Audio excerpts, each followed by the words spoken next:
Colm Imbert, the OJT, former P&M Rowley administration finance minister, criticises the mess he left behind for Trinidad and Tobago and Expose Part 1. This is not about politics. This is about record, responsibility and results.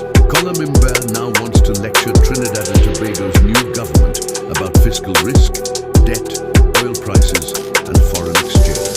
But those warnings ring hollow when measured against his own 9.5 years as Minister of Finance. A period defined not by discipline, but by repeated miscalculations and long-term damage. From 2015 to 2025, Trinidad and Tobago ran continuous budget deficits almost every single year. In fact, the government itself admitted that the only fiscal surplus in roughly 16 years occurred in 2022. For nearly a decade under Imbert, the country spent more than it earned, even during periods when energy prices recovered. These deficits were not accidental, they were structural, and cumulatively, they added up to approximately $69 billion dollars in financing gaps that had to be filled with borrowing and reserve drawdowns. At the same time, budget after budget was built on overly optimistic energy assumptions. Oil and gas prices were repeatedly projected above what markets later delivered. In one budget, oil was assumed at $85 per barrel and gas at $5 British thermal unit, only for actual prices to come in far lower. This pattern repeated itself across most of the budgets, overestimating energy revenue inflated forecasts, disguised real deficits, and forced mid-year borrowing when reality caught up. Then there is the Heritage and Stabilization Fund. This fund was designed to protect future generations, not to paper over annual budget failures. Yet under Imbert, more than $3.5 billion was withdrawn, especially during and after COVID, while only 1 or 2 deposits were made. The result is stark. The fund stood at about $5.5 billion in 2016 and remained around that same level years later.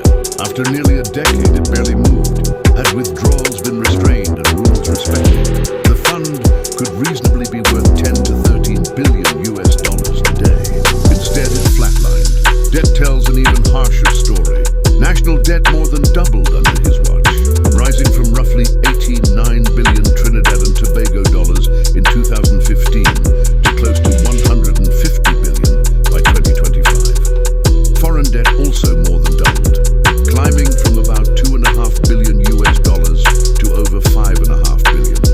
That external debt now rivals or exceeds foreign exchange reserves, an extremely dangerous position for a small open economy. As a result, debt to GDP surged from about 67% in 2015 to levels approaching or exceeding 90% at its peak. The IMF has repeatedly warned that anything above 77% is high risk for a middle-income country. Trinidad and Tobago crossed that line decisively. Debt servicing costs are now near $12 billion Trinidad and Tobago dollars a year, crowding out spending on health, education, infrastructure, and diversification. Foreign exchange reserves collapsed alongside this debt buildup. Reserves fell from roughly $11.5 billion or approximately 13 to 14 months of import cover pre-COVID, to about $4.5 billion by June of 2025.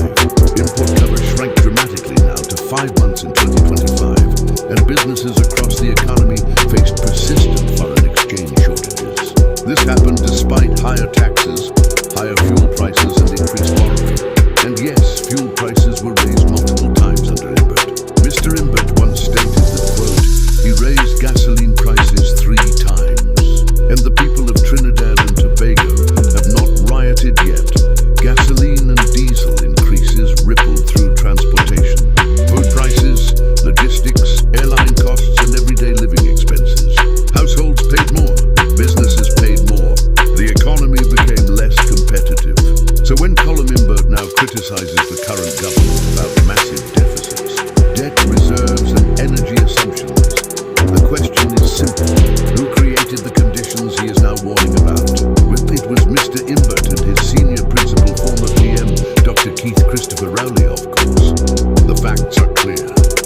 persistent deficits, repeatedly inflated forecasts, a stagnated sovereign fund, exploding debt, collapsing reserves, higher living costs. Fiscal credibility is not earned with speeches after the fact.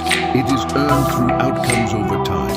And on that score, the record cannot be erased. To be continued, there is more on Colm Imbert's disastrous fiscal